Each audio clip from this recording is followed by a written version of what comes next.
आहे।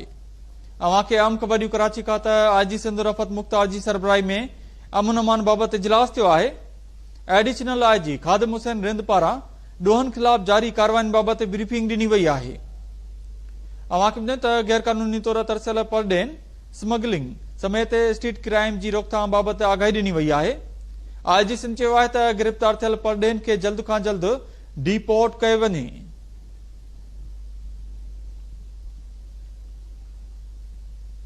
अवांखे ॿुधायूं त आईजी सिंध चयो त गैर कानूनी तरीक़े सां तरसियल परडेन बाबति सिफ़ारिशूं जोड़ी पयूं वञनि।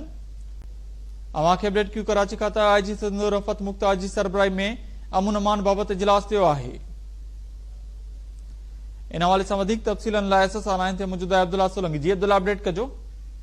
जी बिल्कुल, सिंध में अमन अमान के हवाले बाबत आईजी सिंध रिफ़त मुख्तार राजा जी सरबराही में इजलास थियो है। इजलास में एडिशनल आईजी कराची खादिम हुसैन रिंद कराची के हवाले से पिण ब्रीफिंग ॾिनी है, जॾहिं त गैर कानूनी तौर तरसियल गैर मुल्किन अफगानन स्मगलिंग समेत स्ट्रीट क्राइम की रोकथाम से तफ़सीली ब्रेकिंग ॾिनी है, ब्रीफिंग ॾिनी है, जॾहिं त गिरफ़्तार थियल गैर मुल्किन के जल्द खां जल्द डिपोर्ट करण की हिदायत की है। आईजी सिंध चयो है त गैर कानूनी तौर तरसियल गैर मुल्किन के हवाले से हुकूमत सां कुछ सिफारिशूं रखियूं आहिनि, जंहिं त राजा रफ़त मुख्तार इहो पिणु चयो त FIA नादरा ऐं पुलिस ते मुश्तमिल जॉइंट टास्क फोर्स क़ाइमु करण सिफारिश जो हिसो हूंदो। आईजी सिंध चयो त मुख़्तलिफ़ इलाइक़नि में गैर मुल्किन खे रखण लाइ बि होल्डिंग सेंटर क़ाइमु करण जी बि सिफारिश कई वेंदी। स्ट्रीट क्राइमिनल्स ख़िलाफ़ ऐलान जंग आहे। कराची अंदरि जेतिरा बि कार्रवाई थियनि थी पियूं हुनजी हफ़्तेवार रिपोर्ट वठंदुसि। राजा रफ़त मुख्तार ने पिणु चयो आहे त बॉर्डर एरिया ऐं सरहदी इलाइक़नि जी चुरपुर ते कड़ी नज़र रखी वञे, लाॻापियल इदारनि सां गॾिजी स्मगलिंग के हर हाल में रोकियो वञे।